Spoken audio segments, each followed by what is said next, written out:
Welcome back to the Racing Dudes YouTube channel, and today we will be previewing the Grade 2 Demoiselle Stakes for 2-year-old fillies. This race awards the winner 10 points for the Kentucky Oaks Trail. 2 years ago, this race was won by Malathaat, who won the Kentucky Oaks in 2021. And then it was won by Nest last year. She got second in the Oaks and has been running like a monster in this entire year. So that was back-to-back winners by Pletcher, and this year he has 2 fillies in here. So we have a total of 7 girls in here going 1 1/8 miles around the dirt track at Aqueduct. So we will start off with the number 1 Foggy Night, who is trained by Robert Reed. She started off her career by getting back-to-back second places sprinting. They then stretched her out to a mile where she won by over 11 lengths in maiden company. She then shipped in for the Tempted Stakes and finished 3 lengths behind the heavy favorite Good Sam. This time she's going around 2 turns again, and she will have a lot of speed coming from the rail, which a lot of these fillies don't have. There isn't a whole lot of early speed, so if she could hold on to that, she could be dangerous. The number 2 in here is Royal Spa for Rudolph Brissett, who has only 1 race under her belt. She won her maiden debut 2 weeks ago at Churchill Downs. It was pretty impressive win though, because she didn't break well. She came from last to first place. So that kind of shows me that she has a little bit of talent.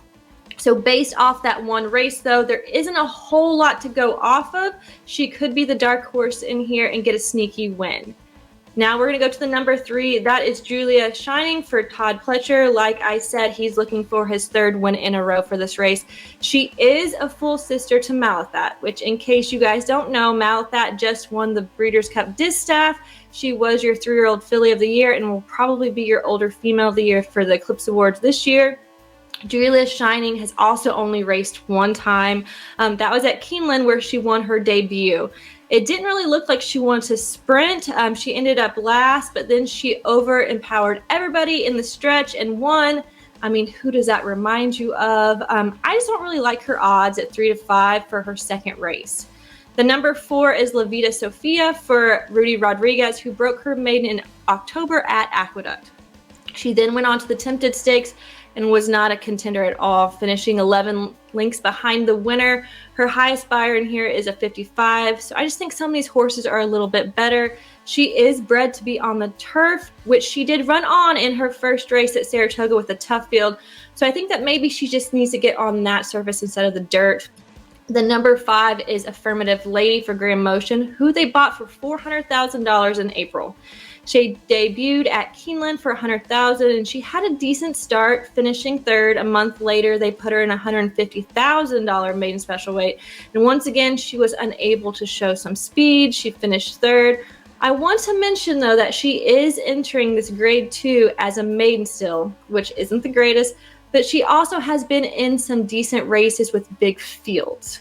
The number 6 in here is the other Pletcher with Gambling Girl. She has been racing almost every month since June, so she has plenty of experience under her belt. She won the Gemma Stakes at this racetrack in September, which is a plus, but when they tried to stretch her out last time, she didn't really show much.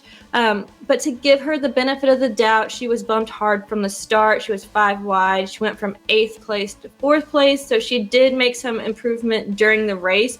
I just think that the other Pletcher horse in here is a little bit better based off of her 1 performance.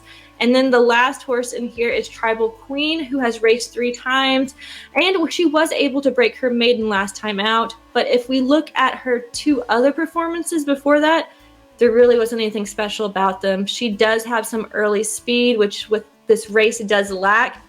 So she may be able to take advantage of that, but she's all the way out to the outside. She's stretching out for the first time. So I just don't trust her enough to be able to win in that scenario alone.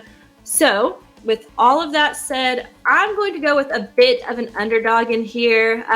I don't want to pick the 3 to 5 favorite, so I'm going to go with the number 2 Royal Spa. I know she's only raced once, but I think that she may have a lot of talent. I mean, going from last to first in her debut is impressive to me, and I like her odds a lot better at 5 to 1. Underneath, I'm going to play a trifecta box, and I'm going to go with the 1, 2, 3. I think that the 1 has a chance to get on the board with her speed and her rail post. I think that we have to put in Julia Shining in here because she could be the next Malathaat or Nest. Then in a super box, I'm going to go with a number 1, 2, 3, and 5 and add in that 400,000 Grand Motion horse. Make sure you guys are subscribed to the Racing Dudes YouTube channel because we will have all things cigar mile this weekend. We also have a guide available for purchase for the cigar mile. Comment below who you think is going to win the Demoiselle Stakes. And until next week, good luck. RacingDudes.com is your home for the best free picks for every race, every track across the country. We're ramping up for the 2023 Kentucky Derby, and we want you to join us in the fun. Subscribe to Racing Dudes YouTube channel and click the notification bell so you never miss a single video. Want to make money betting horses? Bet with the Racing Dudes.